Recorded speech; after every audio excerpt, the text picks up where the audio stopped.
Bonjour et bienvenue. Aujourd'hui, on plonge dans un monde complètement invisible à l'œil nu, mais dont l'impact sur notre avenir énergétique pourrait être franchement monumental.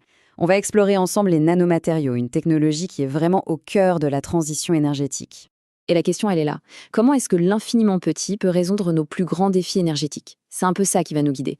Parce qu'en fait, en manipulant la matière à une échelle quasi inimaginable, on découvre des propriétés qui pourraient littéralement tout changer. La production, le stockage et même notre façon de consommer l'énergie. Alors attention, les enjeux ne sont pas seulement technologiques, ils sont aussi et surtout économiques. Pour qu'on se fasse une idée de l'échelle, tenez-vous bien. Les projections estimaient que le marché mondial des produits issus des nanotechnologies, il atteindrait 400 milliards de dollars dès 2022. C'est un chiffre absolument colossal qui montre bien à quel point ce domaine est stratégique. Ok, voici le programme. On va commencer par l'impératif énergétique, puis on plongera au cœur de la technologie, on verra ensuite les applications concrètes, les défis à relever, et pour finir, on se demandera quel est l'avenir pour l'énergie. Allez, c'est parti! Première section, donc, l'impératif énergétique. Et la première question à se poser, c'est pourquoi un tel engouement pour cette technologie? Eh bien, tout part d'un constat qui est à la fois simple et très très urgent. Le fait est que le monde a un besoin criant de solutions énergétiques, plus propres, plus efficaces et bien sûr plus durables. Pourquoi? Pour répondre à une demande qui explose et pour atteindre nos objectifs environnementaux. En clair, la transition énergétique, ce n'est plus une option, c'est une nécessité. Et face à des défis comme le changement climatique, l'innovation, c'est vraiment notre meilleur atout. C'est précisément là que les nanomatériaux entrent en scène, en promettant des avancées qui, il y a encore peu de temps, semblaient de la pure science-fiction. Bon, maintenant qu'on a posé le contexte, allons au cœur de la technologie.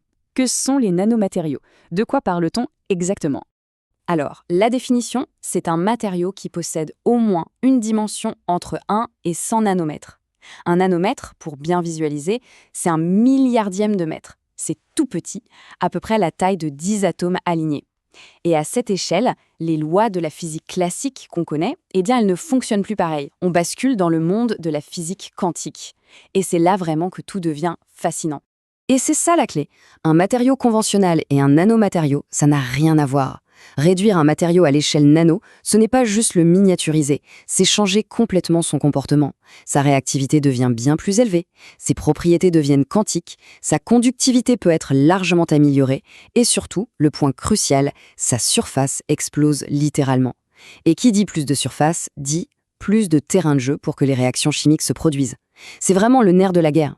Et ce qui est intéressant, c'est que ces nano-objets, ils peuvent prendre tout un tas de formes. On parle de particules, de tubes, de fibres, de couches, et chacune de ces formes va avoir des propriétés uniques. Ça ouvre un champ des possibles qui est franchement quasi infini. Pour bien comprendre cette histoire de surface, il y a une analogie qui est juste parfaite. Les nanostructures peuvent offrir une surface d'environ 50 mètres carrés par gramme. 50 mètres carrés, c'est la superficie d'un petit 2 pièces. Imaginez tout ça dans un seul gramme de matière, c'est vertigineux. Et c'est précisément cet atout qui les rend si puissants pour des choses comme la catalyse ou le stockage d'énergie. Ok, la théorie c'est bien beau, mais passons maintenant aux applications. Comment tout ça se traduit concrètement? De l'idée à la réalité, comment ça marche? Alors les applications dans l'énergie, elles sont super nombreuses.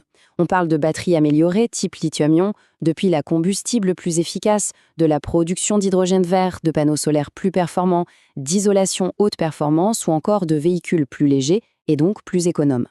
La liste est vraiment longue et ça touche à peu près tous les maillons de la chaîne. C'est une vraie révolution à tous les étages. Pour que ce soit bien clair, prenons un exemple concret. Produire de l'hydrogène propre. Comment? En utilisant uniquement la lumière du soleil et de l'eau. L'hydrogène, on le sait, c'est un carburant super propre. Le problème, c'est que pour le produire, ça demande beaucoup d'énergie. Eh bien, l'idée, ici, c'est de se servir du soleil pour casser la molécule d'eau, H2O, et en récupérer l'hydrogène. Alors, comment ça marche? Le processus s'appelle la photocatalyse. Première étape, on prend un matériau, par exemple du dioxyde de titane, et on le transforme en une sorte de ruche de nanotubes pour avoir un maximum de surface. Deuxième étape, on vient décorer ces nanotubes avec des nanocatalyseurs comme de l'oxyde de cobalt. Troisième étape, on expose tout ça à la lumière du soleil. La lumière va exciter le matériau. Et enfin, quatrième et dernière étape, ce matériau excité va alors casser les molécules d'eau, tout seul, en hydrogène pur d'un côté et en oxygène de l'autre. Le tout de manière super efficace et sans émettre un seul gramme de CO2. Évidemment, tout ça a l'air formidable, mais le tableau ne serait pas complet si on ne parlait pas des défis. Parce que le chemin du laboratoire à l'industrie, il est loin d'être simple. En fait, il y a plusieurs obstacles majeurs. D'abord, la complexité et le coût de fabrication. Ensuite, le fameux passage du labo à l'échelle industrielle. Il faut aussi pouvoir garantir que le matériau est stable et homogène, ce qui n'est pas simple. Et bien sûr, ça demande des investissements initiaux très élevés. Enfin, et ce n'est pas le moindre des défis, il faut évaluer les impacts à long terme sur l'environnement et sur la santé. C'est absolument crucial. Et cette citation, elle résume tout. Le principal défi est d'étendre les méthodes de nanofabrication à la grande production de l'industrie. C'est exactement ça. La science fondamentale est là, l'épreuve de concept en labo, ça fonctionne. Mais maintenant, tout l'enjeu, c'est de passer à l'échelle industrielle de manière fiable et rentable. C'est le principal verrou à faire sauter. Mais bon, malgré ces défis, la dynamique est clairement lancée. Alors quel avenir pour l'énergie et quel impact économique tout ça peut avoir? Alors, ce graphique est intéressant. Il date un peu, c'est une estimation de 2010, mais il montre quelque chose de frappant. Déjà à cette époque, les nanomatériaux représentaient 34% du marché mondial des nanotechnologies. C'est la plus grosse part, devant l'électronique, la pharmacie. Ça nous dit quoi? Ça nous dit que les nanomatériaux ne sont pas juste un petit truc dans un coin. Non, c'est une technologie fondamentale, une vraie plateforme qui permet ensuite plein d'autres innovations. Écoutez bien cette phrase. Grâce à ces avancées, la voiture consommant 1 litre au 100 km n'est plus une utopie. La voiture a 1 litre au 100. Il y a quelques années, ça relevait de la science-fiction. Et pourtant, comment ça devient possible? Eh bien, grâce à une combinaison d'avancées permises par les nanomatériaux, des voitures plus légères grâce aux composites, moins de frottement grâce à des revêtements spéciaux, des moteurs plus efficaces, l'utopie d'hier est en train de devenir un véritable objectif pour les ingénieurs d'aujourd'hui. Au final, c'est ça qu'il faut retenir. Que ce soit pour les batteries des véhicules électriques, pour le stockage de l'énergie à grande échelle sur le réseau, les nanomatériaux sont une technologie clé. C'est une brique fondamentale sans laquelle une transition énergétique réussie sera beaucoup, beaucoup plus compliquée. Alors, pour conclure, on revient à notre question de départ. L'infiniment petit est-il vraiment la clé pour garantir notre avenir énergétique mondial? La route est encore longue, on l'a vu, et les défis sont réels, mais le potentiel, lui, est indéniable. Une chose est sûre, pour comprendre l'avenir de l'énergie, il va falloir apprendre à regarder de très, très près. Merci beaucoup.